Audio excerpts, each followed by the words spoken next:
तो देखो, foreign trade refers to exchange of goods और services capital between countries enabling nation to export what they produce efficiently and import what they need or can not produce domestically. देखो, foreign trade की help से एक country जिस चीज को efficiency के साथ बना सकती है और उसके पास एक्स्ट्रा पड़ा हुआ है, उसको वो दूसरी कंट्री में एक्सपोर्ट करके इनकम कमा सकती है।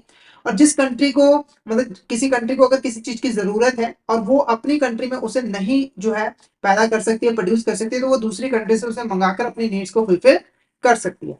जो फॉरेन ट्रेड है वो बेसिकली इकोनॉमिक ग्रोथ को इंक्रीज करता है। कैसे इंक्रीज करता है? तो देखो, हमारे जो बिजनेसेस हैं उनकी मार्केट को एक्सपैंड कर देता है। यानी कि एक देश के अंदर अगर कोई बिजनेस ऑपरेट कर रहा है, जैसे एक्स कंट्री के अंदर कोई बिजनेस ऑपरेट कर रहा है, तो वो अपने प्रोडक्ट को जो है फॉरेन ट्रेड की हेल्प से वाई कंट्री या फिर मल्टीपल कंट्रीज में सेल कर सकता है, जिससे उसकी भी ग्रोथ होगी और अल्टीमेटली एक्स कंट्री की भी यहाँ पर ग्रोथ होगी। साथ ही साथ स्पेशलाइजेशन को एनकरेज करता है, कंपटीशन को इंक्रीज करता है, ठीक है, जिससे कंज्यूमर के पास वाइड वैरायटी ऑफ प्रोडक्ट्स होते हैं और जो उनको कॉम्पिटिटिव यानी कि सस्ते प्राइसेस पे जो है वो मिल जाते हैं। फॉरेन ट्रेड जो है वो जॉब्स भी जो है वो क्रिएट करता है, जीडीपी को भी यहाँ पे जो है वो बूस्ट करता है और अल्टीमेटली जो रिजल्ट होता है कि लोगों की इनकम बढ़ती है, जिससे उसका स्टैंडर्ड ऑफ लिविंग भी इंक्रीज हो जाता है। नॉर्मली जो इंटरनेशनल ट्रेड है वो इंटरनेशनल रेगुलेशन से गवर्न किए जाते हैं, यानी कि इंटरनेशनल रूल्स एंड रेगुलेशंस को, ट्रेड एग्रीमेंट्स को फॉलो करके इंटरनेशनल ट्रेड जो है वो किए जाते हैं। और ये रूल्स एंड रेगुलेशंस कौन बनाता है?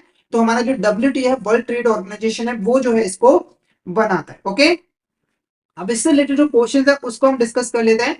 तो foreign trade is the exchange of goods और services between two countries in the international market. Government policy about export and import is called. ठीक है, तो देखो सबसे पहले इसका आंसर है foreign trade policy.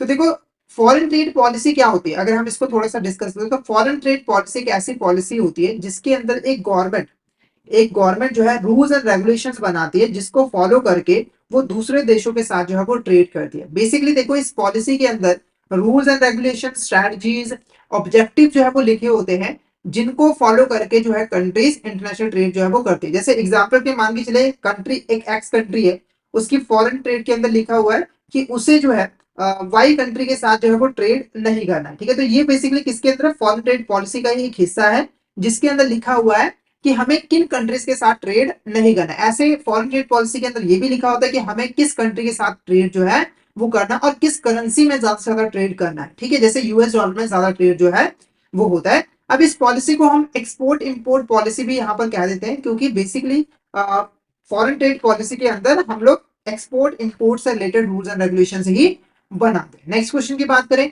Which of this statement is correct regarding the foreign trade policy. पहला देखो, it refers to the set of guidance measure formulated by government to regulate and promote international trade activities. तो ये statement बिल्कुल correct है। इसके अंदर कुछ guidance होती है, मेजर्स होते हैं, जिनको गवर्नमेंट इसीलिए फॉर्मुलेट करती है ताकि वो इंटरनेशनल ट्रेड एक्टिविटीज को रेगुलेट और प्रमोट कर सके। It outlines the objective strategies rules governing a companies trade relation with other nation. तो ये भी बिल्कुल करेक्ट है। तो हमारे ऑब्जेक्टिव्स क्या है इंटरनेशनल ट्रेड करने के, हमारे स्ट्रेटजीज क्या रहेंगे, रूल्स क्या रहेंगे, वो सारी चीजें भी हम इसके अंदर जो है वो मेंशन करते हैं। उसके बाद it aims to enhance export, attract foreign investment and promote overall economic growth by facilitating trade and reducing barrier to international commerce. तो ये भी स्टेटमेंट बिल्कुल करेक्ट है।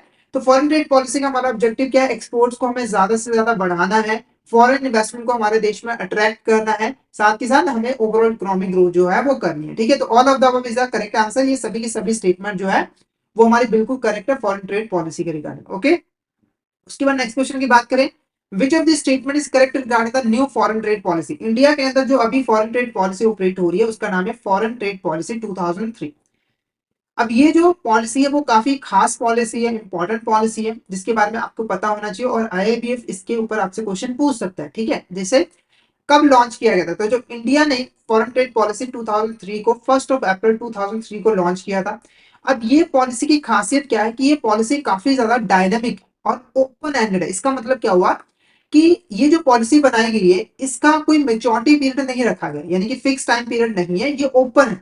जब तक गवर्नमेंट चलाना चाहे वो इसको चला सकती है। साथ के साथ ये काफी डायनामिक भी है, तो अगर इकोनॉमी में या फिर वर्ल्ड की इकोनॉमी में किसी भी तरह का चेंज आता है तो उसके हिसाब से वो आसानी से इस पॉलिसी के अंदर जो है वो चेंज कर सकती है। और ये काफी अच्छी भी मानी जाती है, क्योंकि हमें समय के साथ जो है वो बदलते रहना चाहिए। गवर्नमेंट का एम था इस पॉलिसी के अंदर कि हमें जो ओवरऑल एक्सपोर्ट है वो हमें 2030 तक 2 ट्रिलियन तक जो है वो पहुंचाना है, 2 ट्रिलियन यूएसडी डॉलर तक जो है वो पहुंचाना है। The government also intend to encourage the use of Indian currency in cross border trade, यानी कि क्रॉस बॉर्डर ट्रेड का मतलब जो इंटरनेशनल ट्रेड है, वहां पर हमारी गवर्नमेंट ये कोशिश करी इस पॉलिसी के अंदर कि रुपीस को यूज किया जाए। जैसे अभी अगर आपको इंटरनेशनल ट्रेड करना हो इंडिया को, तो उसे यूएस डॉलर में करना पड़ता है, पर कई कंट्रीज के साथ वो एग्रीमेंट कर रही है कि वो ना लोकल करेंसी में जो है वो ट्रेड करेगी, ठीक है, यानी कि इंडियन करेंसी में भी यहाँ पर ट्रेड जो है वो करेगी। तो ये सभी स्टेटमेंट क्या है, बिल्कुल करेक्ट है फॉरेन ट्रेड पॉलिसी 2003 के रिगार्डिंग। तो ऑप्शन डी हमारे यहाँ पर करेक्ट आंसर रहेगा। नेक्स्ट क्वेश्चन की बात करें, which of the following is a pillar of new foreign trade policy 2023, ठीक है। तो यहाँ पे देखो हमारी ये जो फॉरेन ट्रेड पॉलिसी है वो उसके चार इंपॉर्टेंट पिलर्स है, और ये चारों के चारों पिलर है। पहला है incentive to revision. Incentive to revision में क्या है, बेसिकली इसमें गवर्नमेंट ने बात की थी कि यहाँ पर जो भी टैक्सेस हैं, जो भी ड्यूटीज लगाई जाती हैं एक्सपोर्ट्स के अंदर, वो हमें यहाँ पर कम से कम करने, ताकि हमारे जो एक्सपोर्ट है वो मार्केट में जो है मार्केट में इंटरनेशनल प्रोडक्ट के साथ कंपीट कर सके, यानी कि हमारे जो एक्सपोर्ट्स हैं वो सस्ते हो सके, ठीक है, ताकि ज्यादा से ज्यादा सेल इनकी हो सके। तो इसके अंदर बेसिकली एक्सपोर्टर को इंसेंटिव प्रोवाइड किए जाते हैं, कस्टम ड्यूटीज वगैरह को कम किया जाता है। उसके बाद एक्सपोर्ट प्रमोशन थ्रू कोलैबोरेशन। तो इस पॉलिसी के अंदर ये भी ध्यान दिया गया था कि जो वेरियस स्टेक होल्डर्स है, जैसे कि सेंट्रल गवर्नमेंट हो गई, स्टेट गवर्नमेंट हो गई, हमारी जो डिफरेंट बड़ी बड़ी इंडस्ट्रीज एसोसिएशन हो गई, उनको साथ में लेकर चलना है और एक साथ मिलकर हमें जो है वो काम करना है, यानी कि उनके बीच में प्रॉपर यहाँ पर कोऑर्डिनेशन को बिठाना है। उसके बाद ईज ऑफ डूइंग बिजनेस, तो इसके ऊपर ध्यान दिया गया कि हमें ना जो एक्सपोर्ट वगैरह करने का जो प्रोसेस है उसको सिंप्लीफाई कर देना है, ताकि जो एक्सपोर्टर है वो अपने बिजनेस को आसानी से कर पाए। इसके लिए रूल्स एंड रेगुलेशन को थोड़ा सा कम किया गया, जो प्रोसेस थे कॉम्प्लिकेटेड प्रोसेस थे उसको थोड़ा सा इजी बनाया गया, ज्यादातर काम ई इलेक्ट्रॉनिक फॉर्म में जो है वो किया जाने का। उसके बाद emerging areas and e commerce, ठीक है। तो जो ई कॉमर्स है, ई कॉमर्स आपको पता है इलेक्ट्रॉनिक कॉमर्स, तो इसके ऊपर भी काफी ज्यादा यहाँ पर फोकस जो है वो किया गया था। तो ये सारे के सारे इंपॉर्टेंट पिलर्स है हमारे न्यू फॉरेन ट्रेड पॉलिसी 2023 के, ओके।